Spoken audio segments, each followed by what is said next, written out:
Did you know that Saint Raymond was sprung from the noble race of pernafort, and he was born at Barcelona in Catalonia in the year 1175 AD?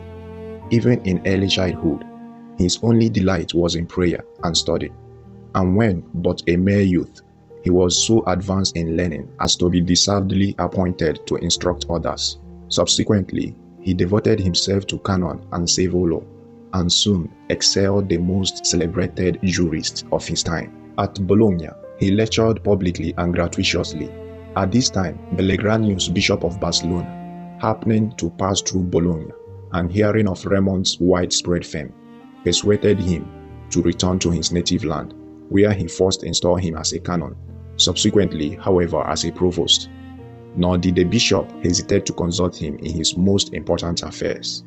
At the age of 44, he entered the Order of St. Dominic, in which he soon acquired a great reputation for learning and piety. Pope Gregory IX called him to Rome and chose him for his spiritual guide and confessor, of which duties he acquitted himself with remarkable modesty and frankness. Observing that many poor people visited the papal palace, in whose faith no one seemed to interest himself, Raymond imposed upon the Pope as a penance the duty of better providing for Christ's poor. The Pope, who tells this anecdote himself, loved Raymond the more and valued him the more highly on this account, carefully regulating his manner of life according to the instructions of the saint. As some reward for his many services, the Holy Father wished to appoint him to the bishopric of Tarragona, but Raymond steadfastly refused the offered dignity, only begging to be dismissed from the papal court. In fact, his physicians had already decided that if he wished to recover from a malady with which he was afflicted, he must seek his native air. Once more restored to his old home, he resumed his primitive fervor, in which he ever persevered. He wrote various instructions for the use of his neighbor, to whose eternal salvation he entirely devoted himself.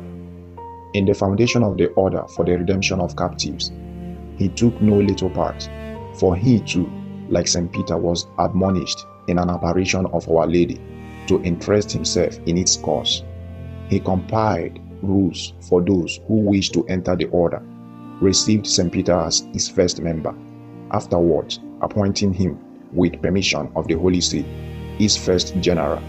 Raymond himself was elected the third general in 1238 AD, but hastened after 3 years to resign, preferring the quiet of the cloister, devoted to prayer, the writing of edifying books, and other such holy and useful occupations.